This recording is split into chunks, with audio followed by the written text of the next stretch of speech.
Dia cuma jelasin satu pasal. Berarti kan nilainya kurang lagi ya. Mesti jadi kalian dapat 12 cuma dapat 8 atau paling banyak 10 lah. Karena yang bagian A-nya nggak tepat gitu. Jadi kalian bertiga itu mesti memastikan bahwa masing-masing tuh jawabannya benar. Teman kalian tuh nggak ngopi pasti jawaban kalian gitu loh.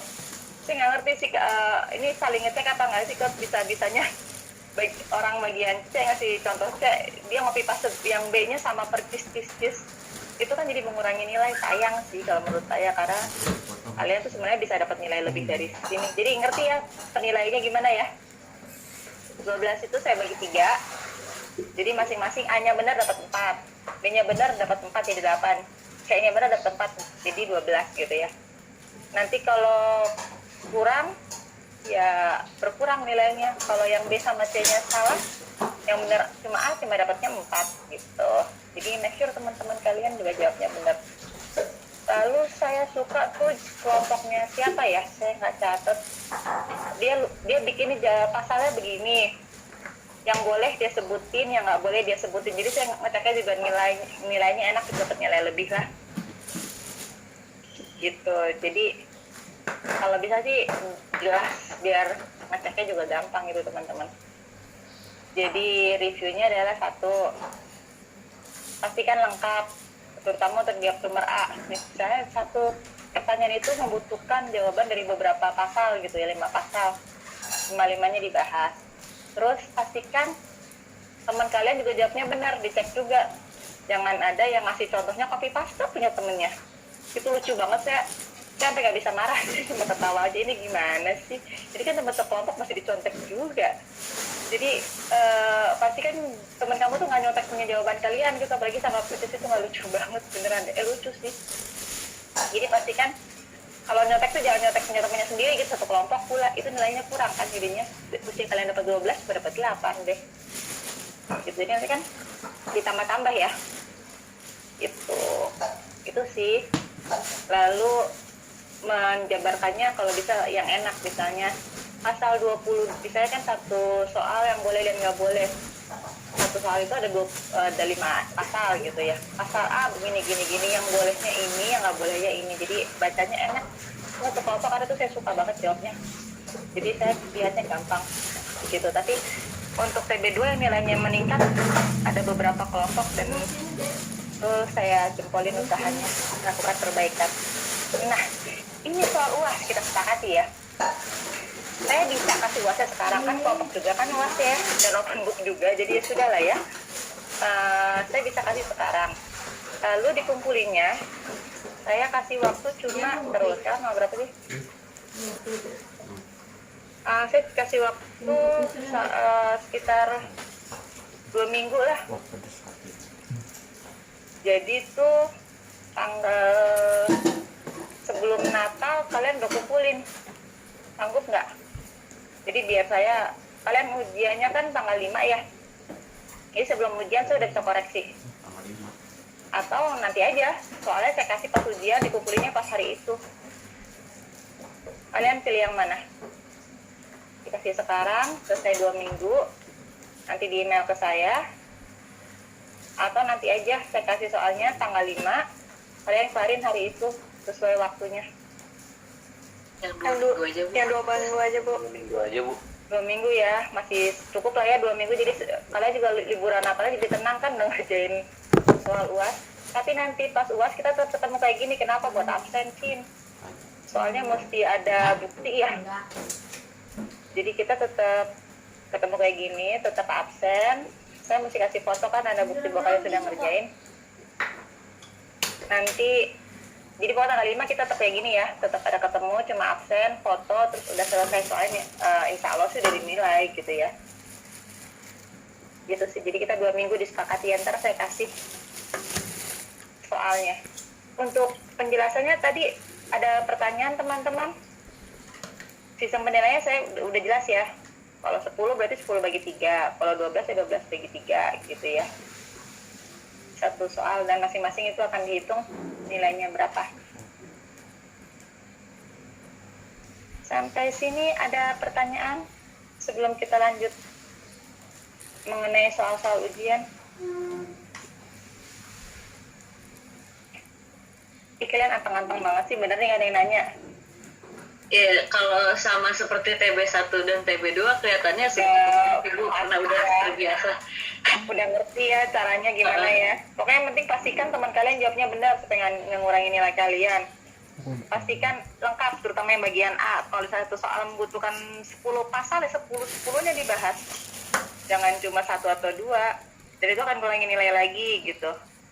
Dan pastikan teman kamu nggak nyontek anggota kelompoknya sendiri, itu aneh banget beneran. Terus ya udah, terus penjelasannya kalau bisa sistematis, jadi saya meliksanya gampang gitu teman-teman. Oke, kalau gitu nih ya, boleh dimatikan recordnya biar saya jelasin penjelasan UAS. Ya Bu, bentar Bu. Boleh, makasih ya. Yang saat gagang panjang buat apa itu? Enggak ada. Sudah Bu. Oke, kita share screen soalnya dulu ya. Itu kali di dalam. Dia rasa bau bakso.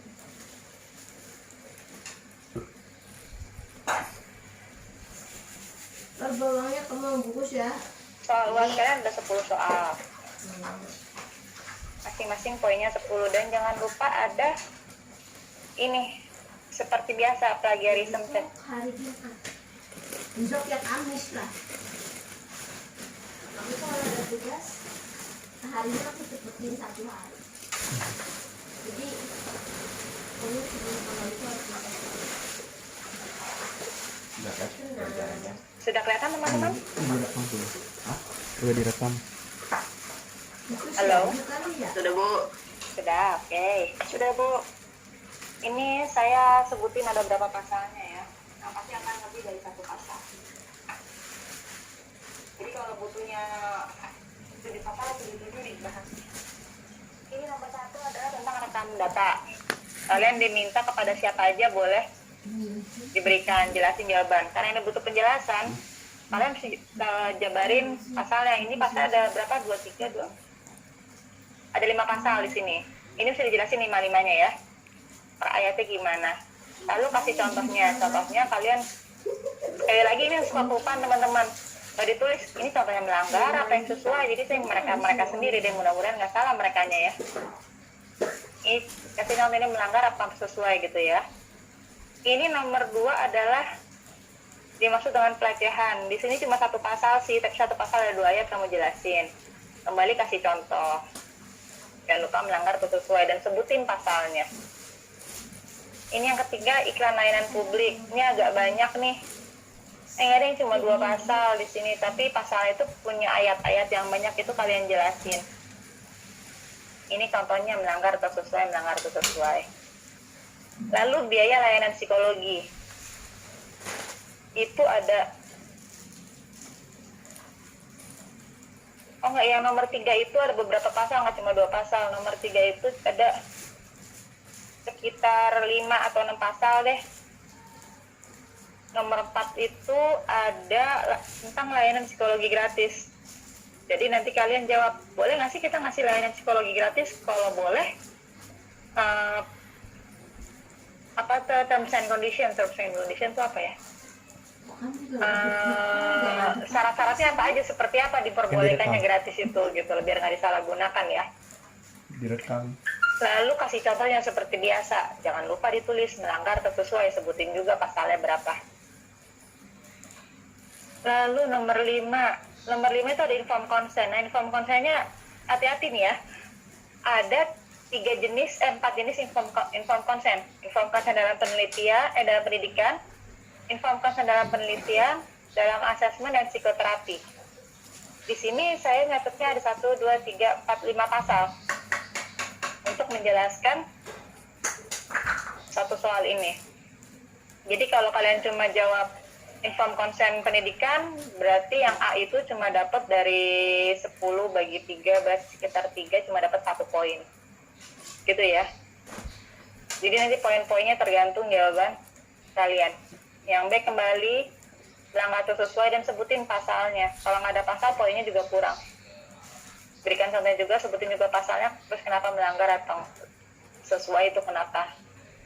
Ini nomor 6. Layanan psikologi itu boleh dialihin atau dihentikan, tapi terms and conditionnya seperti apa? Itu kalian jelasin. Itu ada di cuma satu pasal sih kalau nggak salah. Ini melanggar sesuai kalian jelasin ya, itu melanggar sesuai dijelasin. Ini nomor 7 satu pasal. Satu pasal itu banyak ketentuannya. Jangan hati-hati ya. Seperti apanya itu kalian jelasin. Yang boleh itu seperti apa, kalau misalnya tidak melakukan pemeriksaan yang boleh dilakukan itu seperti apa gitu, itu yang akan dinilai. Lalu contohnya melanggar sesuai itu pasal berapa, jangan lupa. Nomor 6 beda psikoedukasi, nomor 8 beda psikoedukasi, konseling, psikoterapi. Itu dari satu pasal aja. Ini kalian lalu jangan lupa diberikan contohnya. Nomor 9 contoh intervensi yang jadi ada 3 contoh kalian kasih ya. Nomor 10 penerapannya, bagaimana penerapan pendidikan atau pelatihan yang melanggar kode etik. Jadi di sini kalian jelasin dulu nih, yang mestinya seperti apa sih pendidikan dan pelatihan ini, atau nanti ini saya ubah deh, bukan yang melanggar, jelaskan penerapan psikologi. Bisa sih, jadi ini kalian ini menjelaskan, yang nomor 10 menjelaskan kalau yang melanggar itu yang seperti apa sih, harusnya seperti apa gitu ya. Lalu yang B sama C-nya kasih contoh melanggar, jadi yang A itu bukan contoh pelanggaran, tapi kalian kalau menurut pasal ini tuh yang melanggar itu seperti apa, harusnya seperti apa gitu ya. Itu yang nomor 10. Jadi ada 10 soal teman-teman.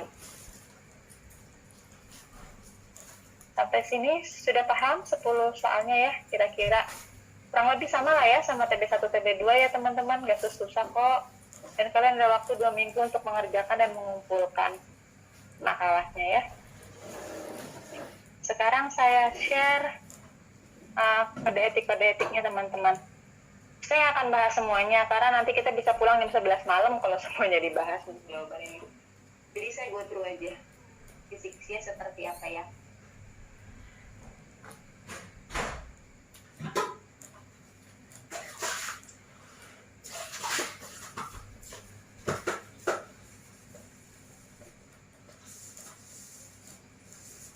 Oke, kita pertama ke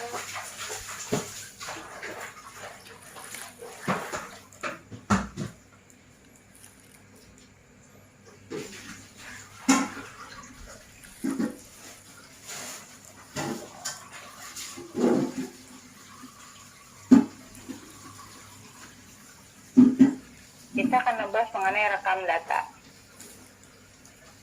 Jadi seperti apa sih untuk data-data psikologi itu ada di bab 5 ya, rekam dan hasil pemeriksaan. Ini ada banyak pasal dan kalian bahas semuanya ya. Jadi semua psikolog atau ilmuwan psikologi wajib menjaga pokoknya ya data yang berhubungan dengan praktek psikologi kalian. Bisa penelitian, bisa lain atau karya lain ya.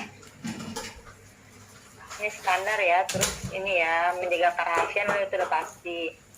Dan kalau untuk memusnahkan juga memperhatikan juga nih kaidah hukumnya.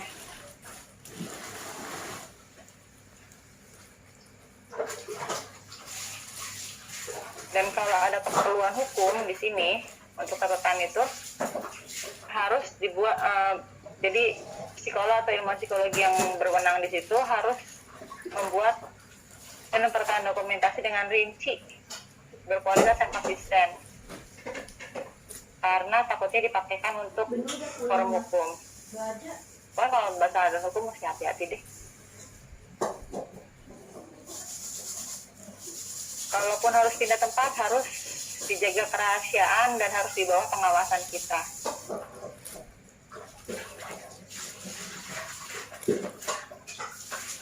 Nah, kalau untuk laporan khusus, untuk kepentingan khusus, hanya dapat diberikan kepada personal, kepada orang atau organisasi yang membutuhkan.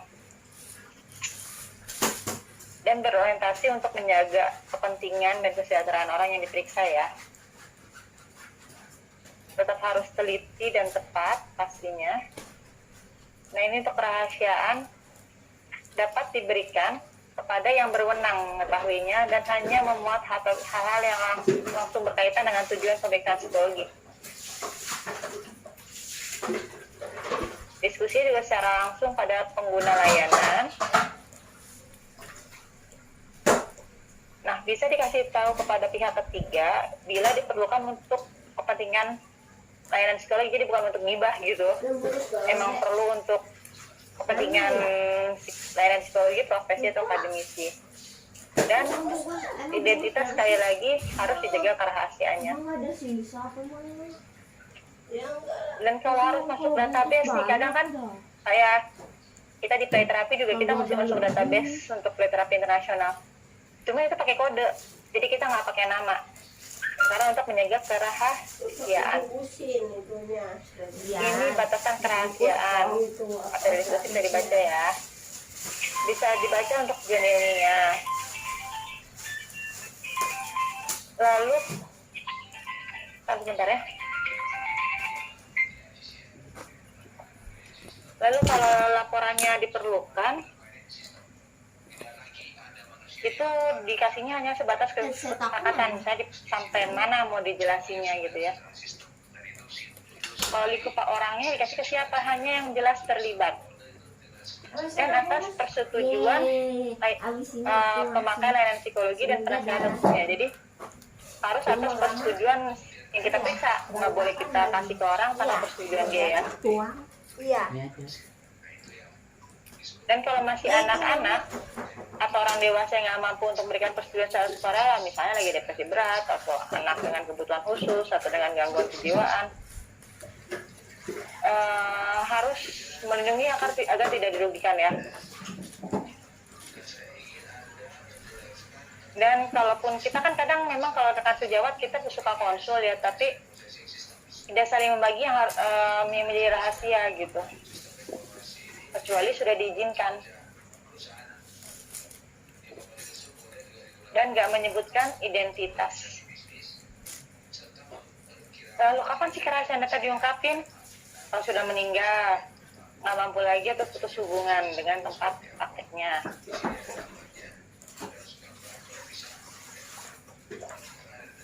Lalu ini ya, dan kalaupun harus diakses sama ini, harus identitasnya dihapus. Namun dapat membuka rahasia tanpa persetujuan kalau ada keperluan hukum atau tujuan lain. Intinya untuk membantu ya, baik secara atau organisasi ini. Sini saya kasih catatan kenapa? Karena kadang kalau untuk kasus sarang atau bunuh diri kan itu atau membunuh orang lain, itu kan menyangkut kesejahteraan orang lain ya.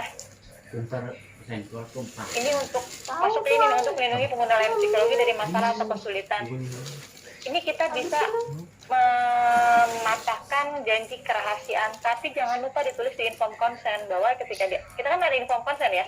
Jadi ketika kita konseling di awal tuh ini penting banget disebutin bahwa kita akan jaga kerahasiaan, namun apabila diketahui ada situasi dan kondisi atau keadaan yang membuat dia membahayakan dirinya atau orang lain, maka kita bisa mematahkan janji kerahasiaan gitu. Itu di inform consent sudah disebutkan.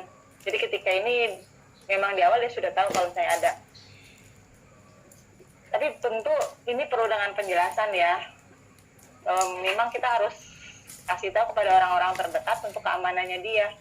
Masa kita orang membunuh diri kita diam-diam aja dengan alasan ini untuk menjaga kerahasiaan, atau ini ada orang schizofren gitu ya.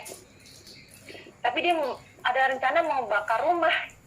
Waduh, masa kita diam aja, kan itu bisa membahayakan, dan itu kita mesti beritahukan pada keluarga terdekatnya.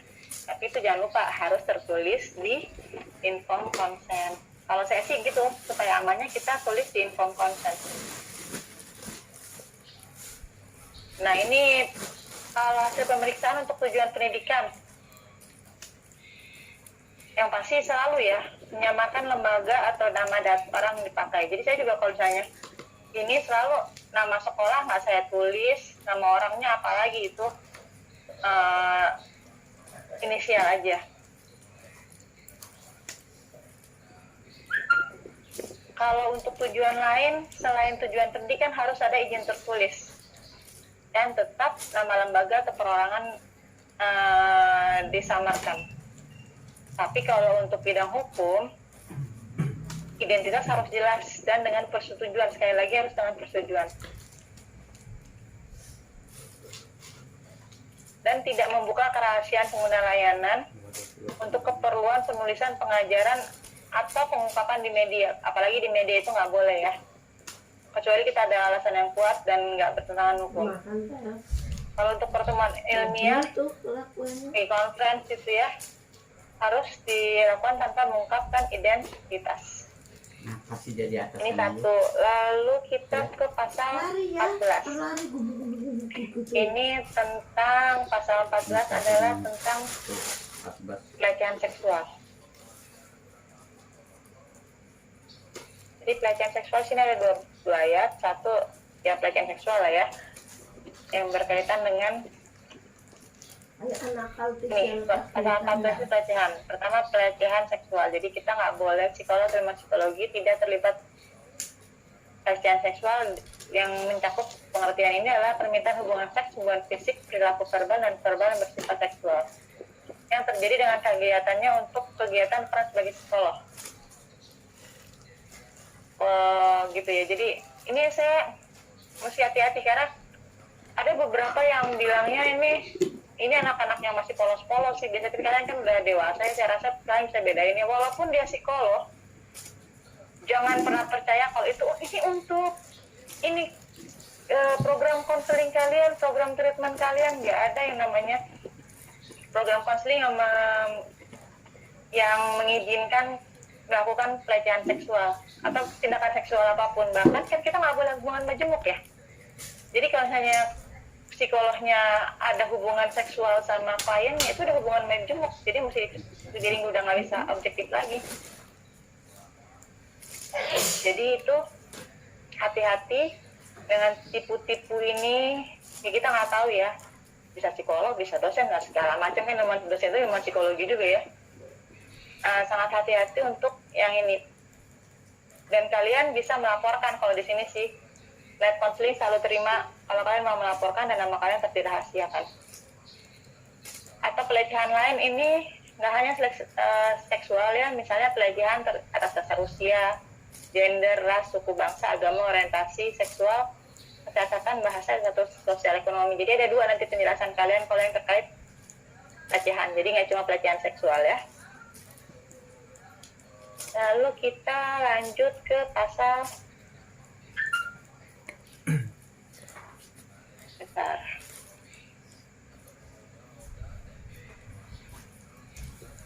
Lah, kamu mau kemana?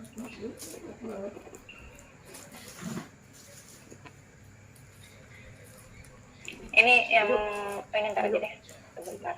Saya ini nggak berurut, kenapa? Karena soalnya juga nggak berurut sih. Beda sama TB1, TB2 itu jawabannya berurut. Kalau ini nggak, jadi kalian mesti go terus semuanya. Terus kamu mau kemana?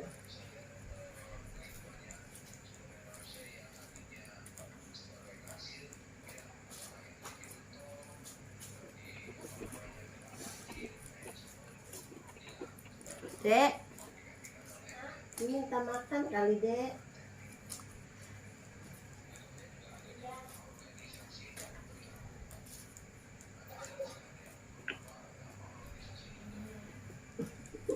Ini iklan pernyataan publik ada di sini ya, yang boleh atau nggak boleh.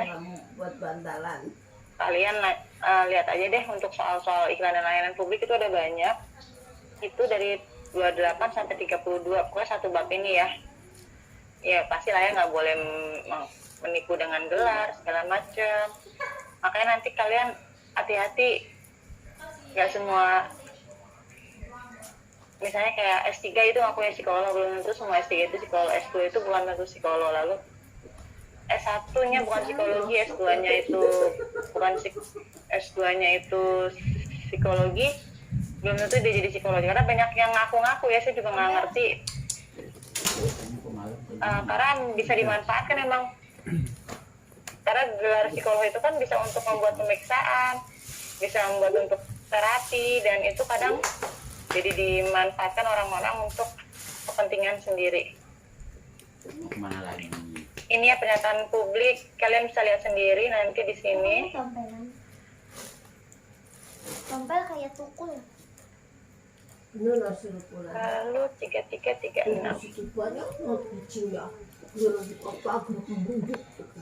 Lucu banget. Ini adalah untuk tadi biaya dan batasan. Jadi kan kita tadi yang bilang kan boleh gratis atau enggak? Boleh aja, tapi sejak awal tuh sudah ada kontrak seperti apa gitu ya. Ini kalian lihat ya, bisa baca di sini. Ini bisa secara sukarela dengan tetap menjunjung tinggi profesionalitas. Jadi kalaupun ini sudah berdasarkan layanan dan sudah diatur sebelum pelaksanaan layanan psikologi. Jadi dia udah tahu akan dicas berapa, jangan sampai ketika sudah selesai dia bingung. Ternyata banyak banget gitu ya. Nah itu bisa gratis pakai barter dengan imbalan uang, tapi harus tidak bertentangan kode etik dan tidak manipulatif, tidak eksploitatif maksudnya. Udah barter dengan yang lain gitu kan, tapi yang lain itu yang nggak baik itu jangan. Jadi kita barter tapi aturannya seperti ini, nggak melanggar kode etik. Lalu tadi inform konsen, kalian cari sendiri inform konsennya ada 5 ya, ada tentang pendidikan pelatihan masing-masing itu ada. Contohnya salah satunya adalah yang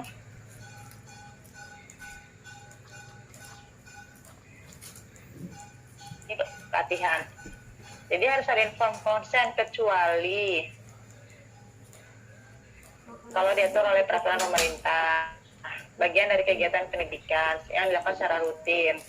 Ya kayak kita gini, lakukan pelatihan kan, kalau setiap saya ngajar kasih inform konsen, habis satu waktunya ya. Ini kan ada kegiatan rutin, jadi kalau pendidikan seperti ini nggak perlu pakai inform konsen. Nanti kalian bisa lihat ya di masing-masing subnya. Lalu kita ke pasal sebentar.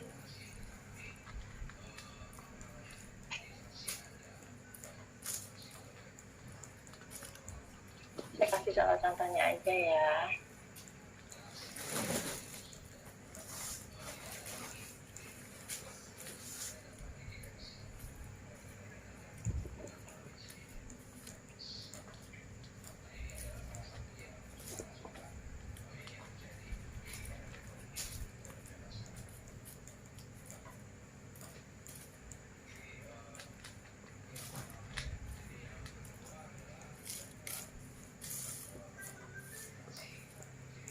Ini inform konsen dalam penelitian, jadi jangan lupa inform konsennya banyak. Ini dalam penelitian seperti apa, pakai harus sederhana, bisa dipahami, terus menjelaskan pada calon partisipan asas kesediaan, jadi itu sukarela, nggak dipaksa, bisa mengundurkan diri. Jadi inform konsen bisa jelas. Ini menjelaskan proses penelitian seperti ini contohnya. Nanti bisa dibaca ya, saya udah kasih tanda-tanda kuning kan untuk yang jelasnya ya. Jadi nggak boleh maksa. Nah, kalau ngerekam pun harus ada izin tertulis dari partisipan penelitian kan, bikin penelitian kualitatif harus ada inform konsen, baru boleh direkam. Tapi inform konsen itu bisa diabaikan kalau melibatkan secara anonim atau tidak pribadi, jadi nggak ada gangguan. Jadi kalau kita observasinya cuma observasi natural, kita cuma ngeliatin orang di jalan gitu ya, itu yang nggak perlu pakai inform konsen. Ya kali orang di jalan kita minta tanda tangan gitu kan, jadi nggak perlu inform konsen kayak gitu. Jadi nih ya, yang nggak perlu bukan inform konsen adalah kalau kuesionernya anonim, observasinya natural, alamiah, atau penelitian arsip itu kita kayak baca-baca buku, kita bisa ngakuman gitu ya, karena itu nggak menempatkan resiko ketika ada ini penelitian kita ya. Oke, tadi inform konsen sebagian, yang pasti mesti semuanya ada penelitian, ada pelatihan. Kalian aku sebutin semuanya.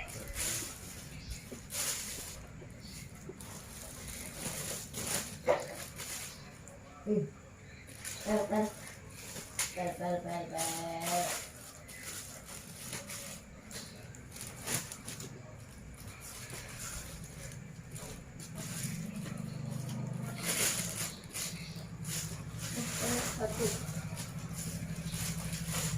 forensik, kalian lihat pertanyaan terkait forensik. Saya lihat di sini jawabannya ya. Ini kompetensi, jadi nanti ada intervensi kan. Ini kalau intervensi terkait forensik, maka psikologi prakteknya harus memiliki kompetensi yang sesuai dengan psikologi forensik intervensinya. Jadi masuk ya. Intervensinya kan masuk ini ya, diagnosa konflik terapi ini kan intervensi psikologi. Hanya dapat dilakukan oleh psikolog dan berdasarkan pada standar pemeriksaan yang berlaku ya. Jadi intervensi terkait dengan forensik dia mesti punya ini semua nih. Ini salah satu jawabannya nih, saya udah kasih tahu.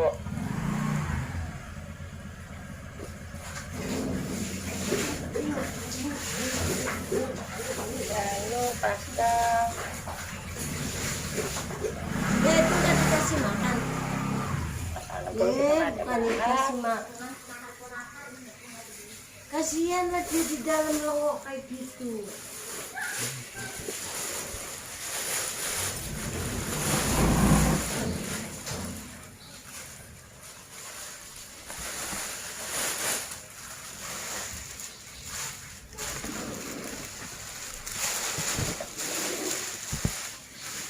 ini pasal 68 nih terkait intervensi ya. Tadi kan ada pertanyaan intervensi ya, ini yang bisa dipakai. Jadi psikoedukasi itu apa? Psikoedukasi itu sama mencegah. Bedanya ya, psikoedukasi itu mencegah,